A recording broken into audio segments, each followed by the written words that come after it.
Now available in paperback and Kindle Unlimited, Esteem Goddess of.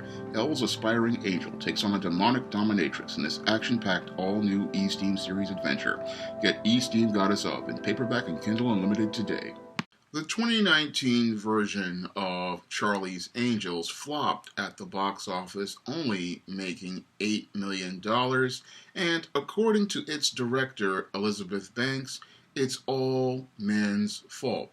Now, when I take a critical examination of the failure of Charlie's Angels, I don't see how it's men's fault, as Elizabeth Banks is alleging.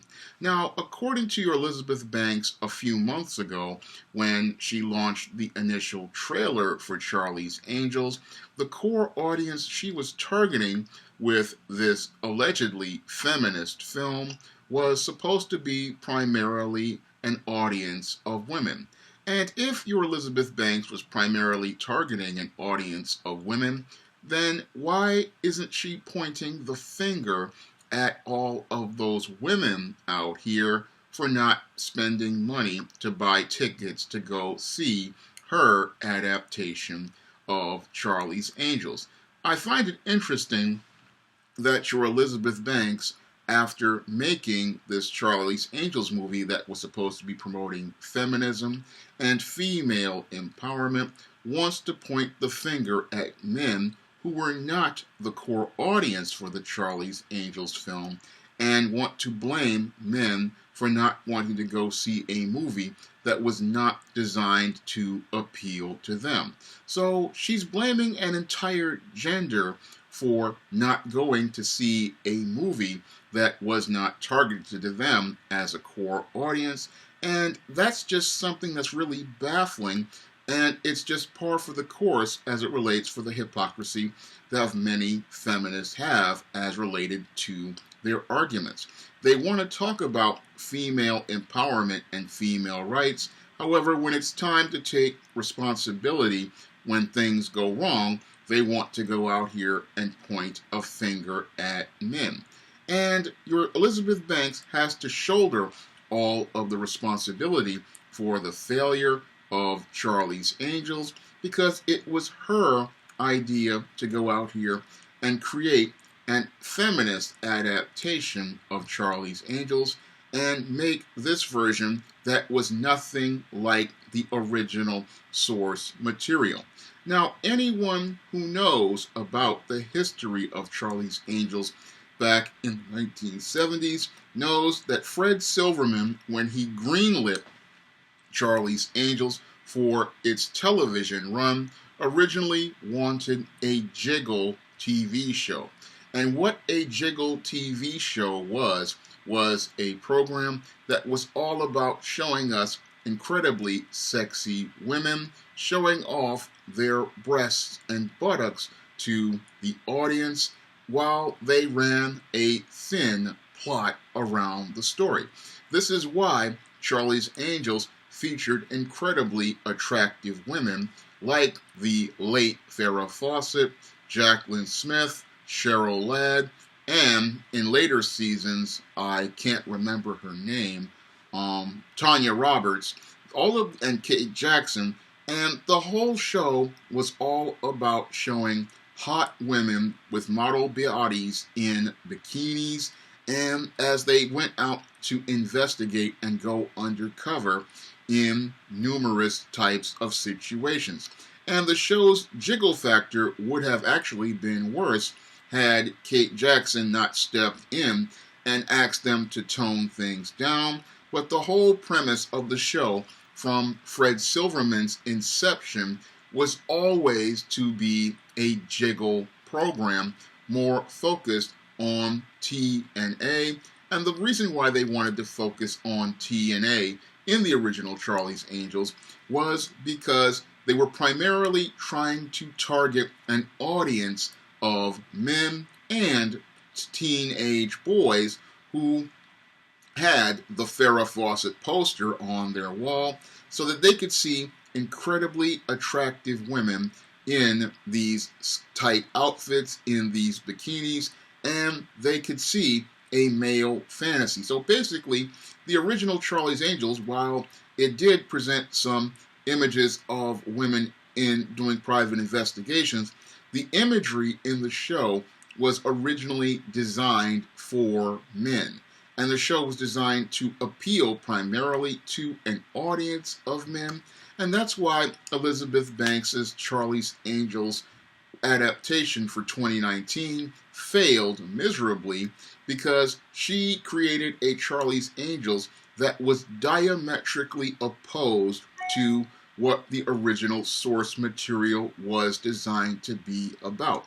Because the original Charlie's Angels, again, was a jiggle show from its inception, and that's all the show was originally meant to be about.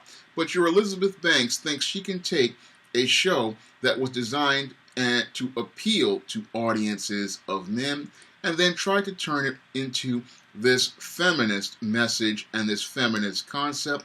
And this is why the whole concept completely failed with audiences of men and women, because men originally came to watch Charlie's Angels to see extremely attractive women fighting crime, and women also came to see these attractive women because they wanted to resemble these attractive women and get the attention of men.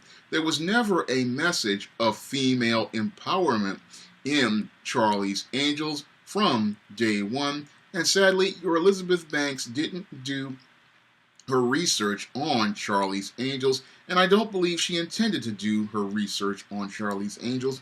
What this woke director wanted to do was transpose her ideas as related to feminism and identity politics on this premise, and now she's upset and looking to blame men and say that it's men's fault that her movie failed. No, it was not men's fault that her movie failed. It was all her fault that her movie failed because she decided not to give the audience what it wanted in a Charlie's Angels film. And what the audience wanted in a Charlie's Angels film is something closer to the source material. However, when I take a critical examination of your Charlie's Angels, basically this is an old 40-year-old premise or 45, 46-year-old premise for a TV show, and this is a concept that most millennials and Gen Z have no real interest in. The original Charlie's Angels was made in the 1970s during the feminist movement, and it was basically an effort to show some sort of pseudo-empowerment by Fred Silverman while he was promoting his Jiggle television. So basically, he was subversively promoting these so-called strong women, but he was also selling the Jiggle TNA fantasies to men. So she was sitting there, Elizabeth Banks, believing she could turn this into some sort of feminist message, but Charlie's Angels was never a feminist message. And I have watched almost all of the episodes of the original Charlie's Angels run. So when I look at the source material and I look at what she was presenting, a film which went out of its way to insult men, degrade men, and deride men, it would be impossible for her to win men over to spend tickets to go see this kind of film, because your core audience of men have no interest in seeing bland, average-looking women going out of their way to verbally abuse them and berate them, because when people go to the movies, they go to the movies for an escape, and they go to get away from their problems, and they want to see a fantasy that takes them to another world. And the original Charlie's Angels did do that, because you had these extremely attractive women going to these exotic locations, wearing these designer clothes and these bikinis, and this took people away from their problems for an hour. But what Elizabeth Banks wanted to do was bring you to a problem and bring you to a nagging, shrill woman. And again, you cannot sell nagging, shrill, average-looking women to an audience of men or an audience of women, because women will look at that woman and it will remind them of their bosses at work or relatives in their family, and you're not going to be able to sell that movie to an audience. Now, your Elizabeth Banks also blames superhero movies for the failure of Charlie's Angels, and she also says that men don't want to see heroines on screen. And this is an argument that easily falls apart because audiences do love seeing heroines on screen, but they just don't want to see a feminist heroine who screams and nags at them on screen. What they want to see is, again, a fantasy in front of them. I mean, audiences had no problem with Wonder Woman. They had no problem with Sarah Connor. They had no problem with Ripley. And the reason why they had no problem with those characters is because all of those heroines were featured in a compelling story, and those heroines could carry the lead of their film.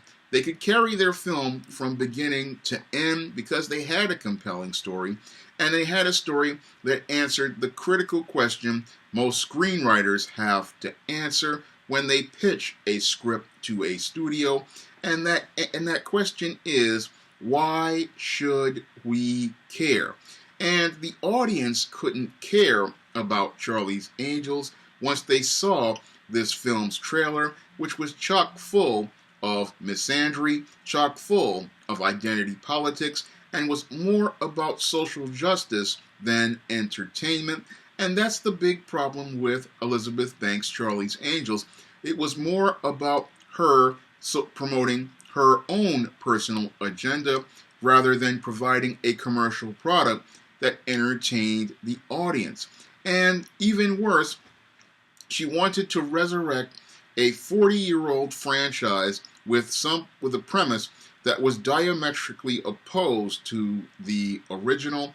And when you go that far from an original premise and try to make it something that it's not, you're going to alienate all of the people who knew the original premise, and you're not going to bring in any of the new people who really don't care about this premise, because most Gen Y, millennials, and Gen Z, they have never seen Charlie's Angels. It was never on during syndication, so they have no reason to care about a 1970s premise that had already worn out its welcome to audiences.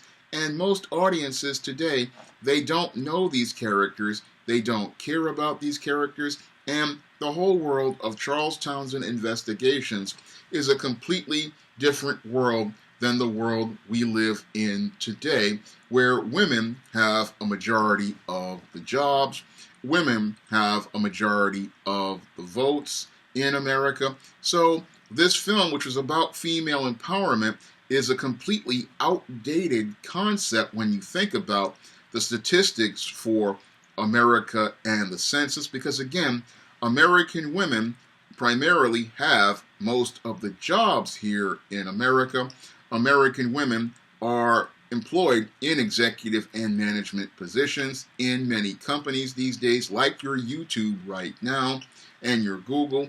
And women primarily control the voting block here in America, and they control the economy here in America, which is a consumer-based economy. So the whole argument that Charlie's Angels tries to make about female empowerment is one that is archaic and falls on deaf ears, and this is why the movie failed, because how can you sell a female empowerment movie to an audience that's already empowered and already has more rights and is elevated to the highest position in society? So this film, it already was going to fail, and it failed because your Elizabeth Banks just does not understand the demographics of America. She doesn't understand the economy of America, and she doesn't understand America overall. And because she's so disconnected from everything as related to America, she wants to blame men for the failure of Charlie's Angels when the failure is hers, Because in an equal society where men and women have equal rights, women, like Elizabeth Banks, have to take equal responsibility when they produce woke films like the 2019 version of Charlie's Angels, and those films go broke at the box office. If you'd like to see me make more videos like this, you can donate to my Patreon, my PayPal, or my Cash App by clicking the links in the description box. And if you want to pick up some books featuring compelling heroines on the SJS Direct imprint, like the Isis series, the E-Steam series, the Spinsterella trilogy, and the Thetas, you may head over to Amazon.com and pick up those books in paperback and Kindle formats. That's all I have to say for this video. You can comment, rate, and subscribe.